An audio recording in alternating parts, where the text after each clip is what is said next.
Il y a des choses essentielles à laquelle les familles tiennent, qu'on ne vend pas, qu'on ne brade pas. Mais notre pays est arrivé à un niveau de gestion calamiteuse que les sociétés d'État se sont effondrées les unes après les autres, sans qu'on ne situe les responsabilités. Les auteurs de ces gestions calamiteuses, qui se sont énormément enrichis, bénéficient d'une certaine impunité ou sont protégés par le pouvoir, parce que parfois c'est des hommes politiques ou des gens qui ont poids dans le parti, dans le parti au pouvoir. Donc, il nous est arrivé, par cette gestion calamiteuse, de brader nos banques, de vendre nos télécoms, de vendre ce que nous avons comme bijoux de famille aux étrangers. Et j'ai l'habitude de dire, en réalité, nous sommes responsables de nos propres malheurs, en priorité. Quand moi j'écoute les gens dire tous les jours que ce sont les autres qui sont responsables de nos problèmes, je dis non, peut-être les autres sont responsables en partie, mais nous sommes nous-mêmes les premiers responsables. Quand nous gérons mal une société d'État, ce n'est pas la responsabilité d'un blanc ou d'une puissance, c'est nous-mêmes. C'est nous-mêmes. Et donc, on a connu des sociétés d'État qui ont été gérées par nos propres frères, nos compatriotes, qui ont fait faillite. Mais les gens qui ont géré ces sociétés sont des milliardaires ou des millionnaires. Mais on ne leur a jamais demandé des comptes. Ce n'est pas la faute des autres, c'est notre propre faute. Et donc, c'est pour ça que moi, je relativise toujours le discours qui consiste chaque temps à jeter la faute sur les autres, à dire que oui, ce sont les autres. Et c'est un discours qui permet d'occulter la responsabilité de nos chefs d'État, de nos dirigeants. Et je connais même des dirigeants en Afrique qui financent ces genres de discours pour qu'on ne parle pas d'eux. On ne parle que des puissances en disant oui, c'est telle puissance qui est responsable, eux ne sont rien. Nous avons des gens qui gèrent nos pays depuis 60 ans et qui ne rendent pas compte et qui s'enrichissent, et nous sommes là tous les jours à dire que bon, eux, ils ne sont rien, c'est les autres. Non. Donc, il nous est arrivé de vendre les bijoux de famille que nous avons nous-mêmes mal gérés. Et la Sotoko fait partie de ces bijoux de famille que nous avons cédés. On aurait pu la privatiser, et en la privatisant, on aurait pu faire appel aux actionnaires togolais, principalement. On a des gens au Togo qui peuvent prendre des actions, des Togolais. On sait que si des Togolais prennent des actions, les bénéfices, les dividendes resteront au Togo. Mais on a préféré aller chercher des gens de l'extérieur. Parce que peut-être ces gens-là, on a des deals avec eux. On se cache derrière eux. Donc, on est allé chercher un groupe sulfureux qu'on appelle Olam. Olam qui a tenté, il y a quelques années, de déverser à Lomé, sur toute la côte, un riz pourri. Et il a fallu que la presse au Togo et la presse dans la région dénonce cette cargaison. Et cette cargaison a erré sur nos côtes et elle est finalement arrivée à Abidjan et elle a été totalement détruite. On se rappelle des images et tout ça, ceux qui s'en rappellent. Donc c'est ce groupe singapourien, mais derrière lequel il y a d'autres individus, à qui on a cédé la Sotoko. La Sotoko qui était un fleuron de l'économie togolaise, qu'on a cédé la Sotoko. Et les gens qui ont géré la Sotoko avant qu'elle ne fasse faillite, on ne les a jamais poursuivis. Ils n'ont jamais rendu compte. Donc, on cède la Sotoko à ces étrangers-là et ils ont pris 51% des actions, exactement comme Togocom. Comme Togocom. Et ils ont pris 51% des actions. L'État a permis que les producteurs, le groupement des producteurs prennent 25% et l'État a gardé 24%. Alors, il se passe quoi? Il se passe que pendant la privatisation, le cahier de charges qui a été élaboré pour atteindre les objectifs, à savoir 200 000 tonnes de coton en 2022 en termes de production, ce cahier de charges n'a jamais été respecté par les nouveaux patrons de la Sotoko qui l'ont transformé en NSCT, donc les Singapouriens. Une fois qu'ils se sont installés, ils ont amené tout l'organigramme, ils ont amené des expatriés, le DG est français, le DG adjoint est un Camerounais, il ne connaît pas grand-chose du coton, le DRH aussi, ils ont amené plein d'étrangers qui, dans la boîte, ils ont écarté les Togolais, et ces étrangers sont grassement payés, logés, indemnités et tout. Donc, le pillage de la boîte a commencé comme ça, les gens ont des salaires mirobolants, des avantages, des logements conçus, coûteux, tout ça. Donc, ils sont là, c'est Alice au pays des merveilles, ils se sucrent tranquillement sur le dos des cultivateurs, des paysans, qui, eux, sont les bras valides qui cultivent le coton.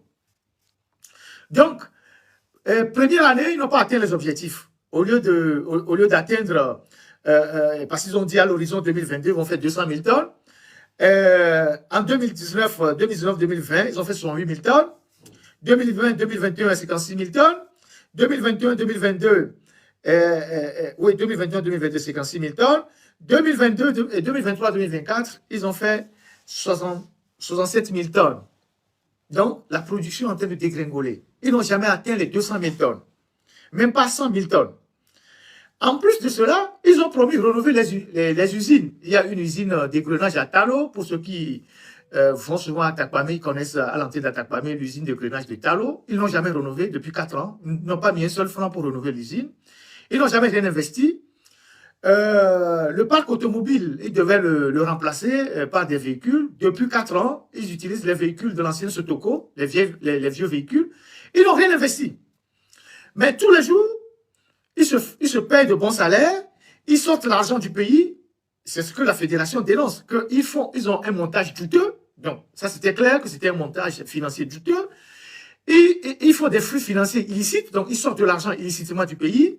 Ils se font payer gracieusement. Et c'est eux qui fixent le prix. Ils ne permettent pas que d'autres acteurs rentrent dans le secteur. Et ils ont pris aussi même le contrôle des intrants. Aujourd'hui, les intrants, c'est eux qui doivent le livrer. En lieu et place d'autres réseaux, des paysans, tout ça. Donc, ils contrôlent tout le circuit. Mais les objectifs qui ont été fixés dans la privatisation ne sont jamais atteints. Mais ils sont là, ils ont compressé les gens. Ils ont compressé beaucoup de Togolais par 2 fois. Et ensuite, ils ont externalisé une catégorie de personnel. C'est ce qui se passe maintenant à Lomé pour précariser les gens. Ils ont externalisé une partie du personnel qu'ils ont confié à des sociétés de placement. Il y a une fameuse société à Lomé qui s'appelle RMO. On a déjà entendu parler de ça dans les usines de cimenterie et tout ça. La fameuse société RMO qui prend aussi des employés de Togocel et tout ça. Et Togocom plutôt. Et puis, il y a une autre structure qu'on appelle Conseil réuni. Donc, ce sont ces gens-là qui payent le personnel et qui les mettent à la disposition de la NSCT et qui les payent très mal. Donc, la crise a été ouverte il y a quelques jours et la fédération des groupements de cotonculteurs ont demandé que Olam s'en aille.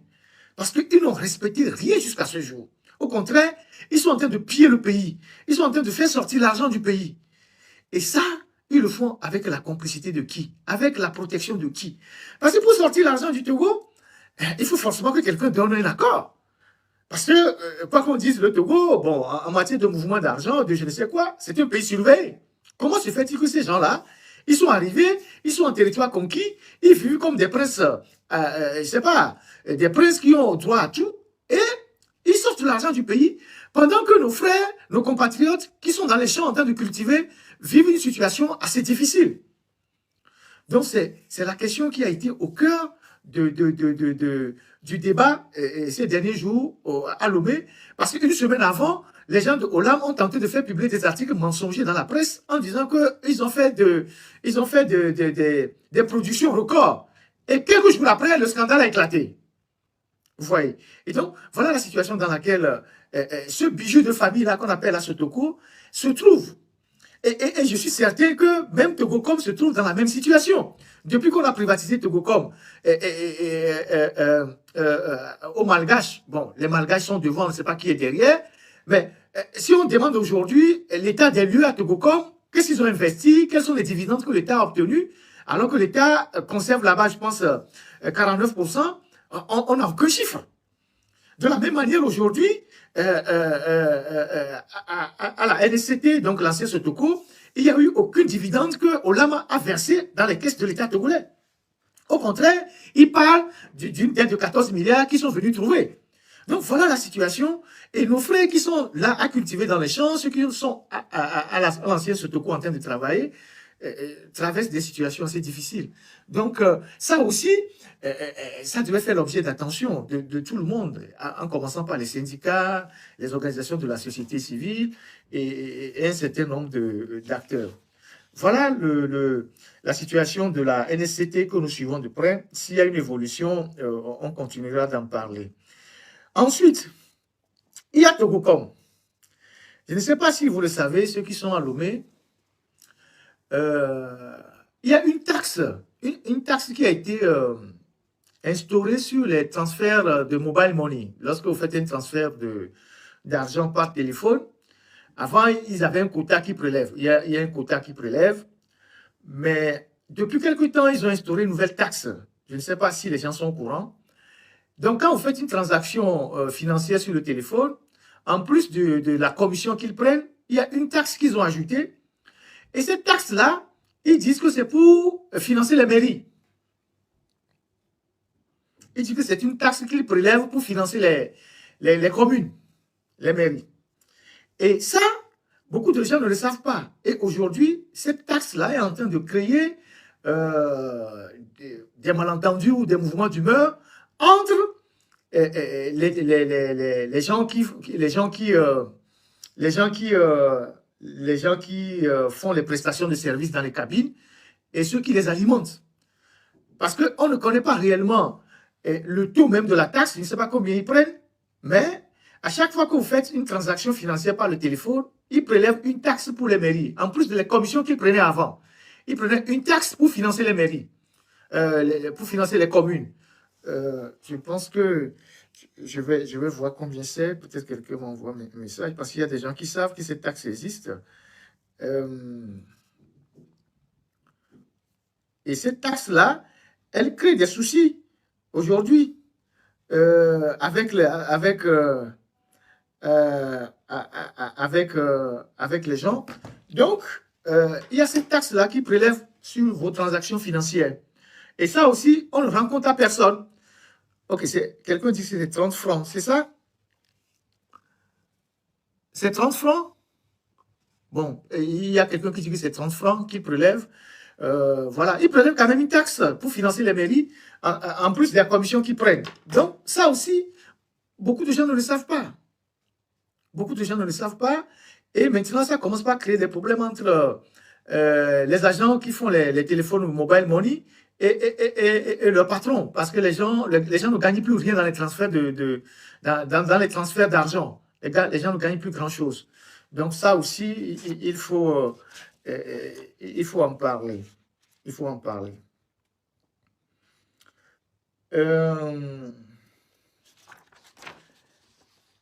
L'autre sujet que je voulais aborder avant de tomber sur le sujet des... je crois avoir parlé de cash power. Avant de tomber sur le sujet des marchés, je voudrais parler de...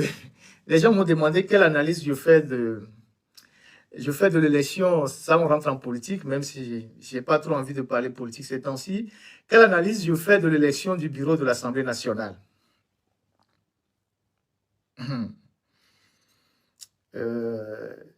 C'est quelque chose qui paraît un peu... qui ne paraît pas étonnant sur l'élection du bureau de l'Assemblée nationale. J'ai appris que il y a, je ne dirais pas des bourdonnements, mais des sentiments de mauvaise humeur au sein de l'UNIR. Les gens qui se sont organisés pour voler en mondovision. Les catholiques disent Urbi et Torbi les élections en bourrant les urnes. Après, ils ont dansé, ils étaient très contents, ils se sont réjouis, les gens sont retournés dans leur village pour fêter la victoire. Et depuis avant-hier, avec l'élection du bureau du Parlement, il y a beaucoup qui ont la mine serrée. L'ambiance n'est pas vraiment à la réjouissance. On sent des gens qui avaient le visage très serré, la mine serrée. Et il y a pas mal d'informations qu'on a reçues tout autour de cette histoire-là. Et moi, je ne suis pas surpris. Donc, comme des amis ont dit, mais qu'est-ce que j'en pense? Je vais dire quelques mots en disant que, en réalité,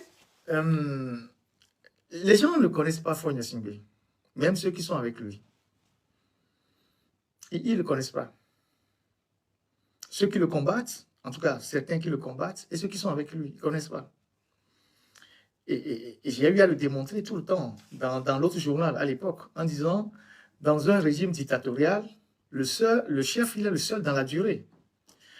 Vous qui vous agitez autour de lui, qui avez quelques pouvoirs circonstanciels, vous croyez être les plus puissants. Non. Il est le seul puissant. Il est le seul. Il sait là où il va. Les autres ne sont que des instruments qu'il utilise. Les autres ne sont que des instruments qu'il utilise. Et dans une dictature, aucun autre collaborateur ne doit avoir une plus forte personnalité que le président ou le dictateur. Il ne doit pas être plus visible que le dictateur. Il ne doit pas être plus populaire que le dictateur. Il ne doit pas, même dans la sémiologie, quand on parle de communication, même en termes même d'habillement, il ne doit pas être mieux habillé que le président.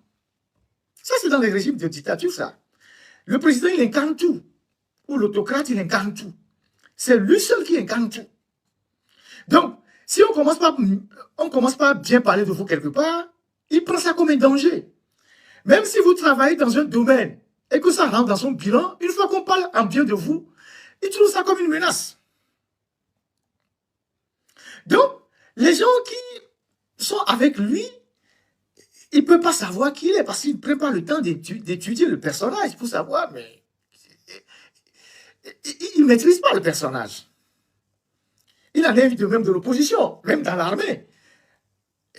Quand Faure est arrivé au pouvoir, depuis 20 ans, ceux qui le combattent dans l'opposition, ils ont pris tout le temps de le sous-estimer. Ils l'ont sous-estimé.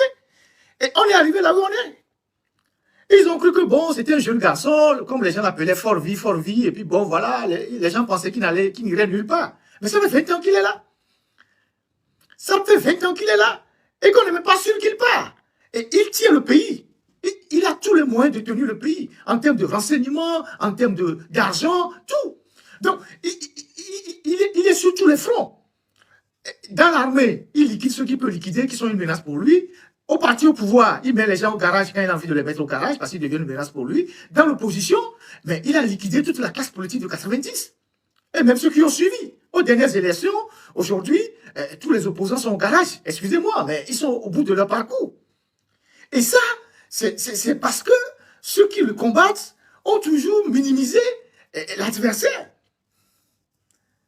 Moi, dans ma vie, j'ai fait les arts martiaux. Je n'en suis pas un grand professionnel, mais de façon basique, ce qu'on nous apprend, quand tu veux affronter quelqu'un, il faut connaître ses forces et ses faiblesses. Sinon, tu vas sur les tapis, on va t'écraser. Donc, les gens qui combattent le régime, ils n'ont jamais analysé le régime sur tous ces aspects pour maîtriser à qui avons-nous affaire. De la même manière, dans son propre camp, tous ceux qui s'agitent là, qui disent que oh, c'est nous, unir, c'est nous sommes là, ils ne connaissent pas le personnage. Alors, conséquence, ils sont tout le temps surpris quand leur patron prend une décision. Alors, ce qui s'est passé à l'Assemblée nationale, il y a quelques jours, avec les personnages qu'on a désignés d'abord,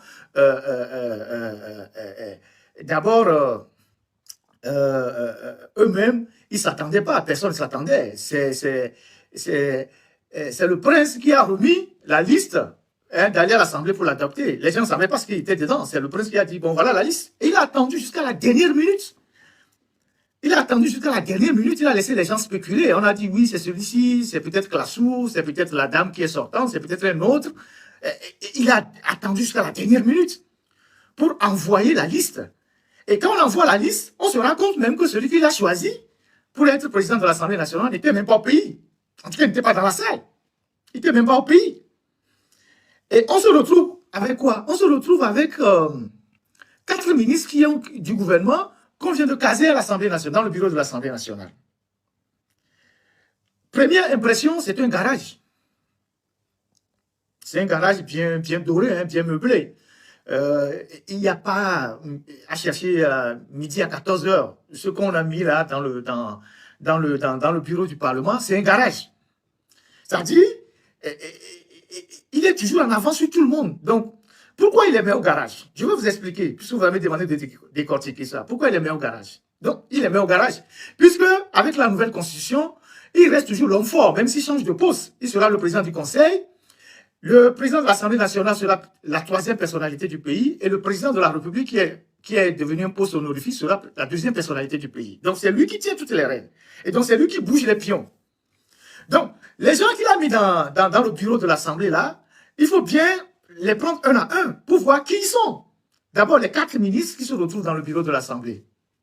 Le président, la vice-présidente, qui est ministre des TP, le 3e vice-président, le ministre de l'Enseignement supérieur, et la ministre du Développement à la base, qui est directrice de l'INAM.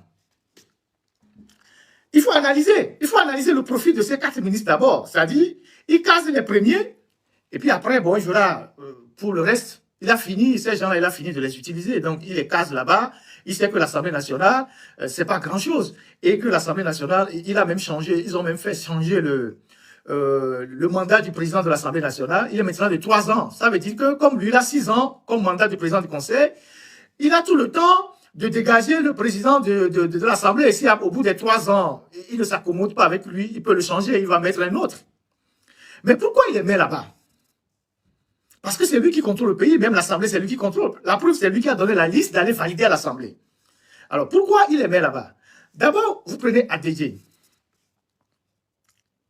Le naïf, quelqu'un qui ne maîtrise pas tous les codes, il va dire que c'est une promotion. Peut-être oui, parce qu'il devient président de l'Assemblée, il a les privilèges du poste, voilà. Et ça rentrera dans l'histoire qu'il a été président de l'Assemblée. Mais en réalité, lui aussi, c'est un garage. Et il faut voir le parcours d'ADJ.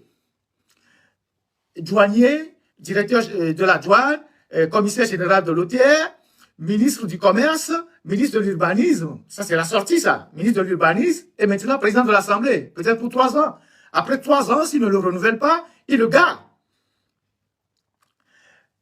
Pourquoi il le met là-bas? Il le met là-bas parce que quand vous quittez d'un poste ministériel pour aller à l'Assemblée, vous n'avez qu'en réalité un budget de fonctionnement.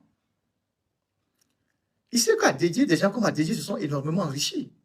Et que des rumeurs ou des informations ont circulé comme quoi il avait des ambitions, il nourrissait des ambitions. Et donc, c'est des gens qui se sont énormément enrichis. Et lui, toute personne qui s'enrichit autour de lui est une menace. Donc, tant qu'il peut éloigner la personne de la caisse, pour que la personne ne manipule pas l'argent, il va le faire. Donc, c'est une méthode douce pour écarter les gens. C'est quelqu'un qui fonctionne avec des gants de velours. Il te donne des coups, mais le temps de te rendre compte que il t'a donné un coup mortel, il est trop tard. Il fonctionne avec des gants de velours. Et donc, il a un plan pour chacun de ses collaborateurs. Parce qu'il les tient par la corruption. Parce que c'est des gens qui s'enrichissent, qui volent l'argent. Lui ne les arrête pas, mais il a besoin que ces gens volent l'argent pour que lui ait les dossiers de pression sur eux. Donc, vous voyez que depuis 20 ans, qu'il y a des scandales financiers au Togo, Faure n'a jamais arrêté personne. Parce qu'il a besoin de tenir chacun de ses collaborateurs par un dossier pour avoir leur loyauté, pour avoir leur fidélité. Les plus récalcitrants, de temps en temps, il peut leur taper dessus. Donc, à dédier, il sait très bien qu'il s'est énormément enrichi. Il le sait, il a les renseignements, il a toutes les informations. Les histoires d'argent volé, tout ça, c'est des choses, il sait, il a plus d'informations que nous. Il en a plus que nous. Donc, il se dit, mais celui-là, qu'est-ce que je fais? Je le mets au garage. À l'Assemblée nationale, il a le privilège du poste. Il peut circuler dans la rue de Lomé, ça va faire pipe, on va dire président de l'Assemblée, mais il n'aura plus l'opportunité de manipuler l'argent dans un ministère, d'avoir un budget et de faire des affaires. Le peu qu'il a, c'est le budget de fonctionnement qu'il aura à l'Assemblée. Si dans 3 ans après, il le garde, c'est fini. Parce que nous avons une habitude, je ne sais pas si c'est une bonne habitude d'appeler les gens au Togo milliardaires. Quand les gens ont quelques millions, on les appelle milliardaires, ce pas des milliardaires. Le terme milliardaire vaut plus que ça. C'est des gens qui ont quelques millions qu'ils ont volés. Une fois qu'ils ne sont plus au poste, l'argent finit. Donc, à Dédié, c'est ça. Pour moi, en tout cas, c'est mon analyse, c'est pas une promotion. Le gars est en train de le pousser dehors. Ça, c'est un. De deux, la ministre des Travaux publics. Elle aussi, les travaux publics, il y a eu énormément de choses là-bas. Des magouilles. Donc, il le garde aussi. Le ministre de l'enseignement primaire, vous connaissez le parcours de Kokoroko. Vous connaissez son parcours. Et vous savez, Kokoroko, beaucoup de gens ont fait écho de travail qu'il a fait à l'université. Et comme son nom a commencé par être valorisé un peu partout par les étudiants, qui sont des gens qui ont dit, bon, il a travaillé quand même si parfois il a des méthodes fortes, mais il a travaillé. Mais le dictateur n'aime pas entendre ça. le fait d'abord de l'enlever de l'université, c'était le début de la chute, si je peux parler ainsi.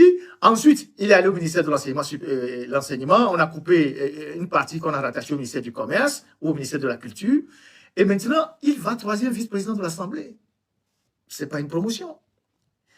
Il n'aura pas un budget à gérer, il n'a rien. Il sera juste avec peut-être un...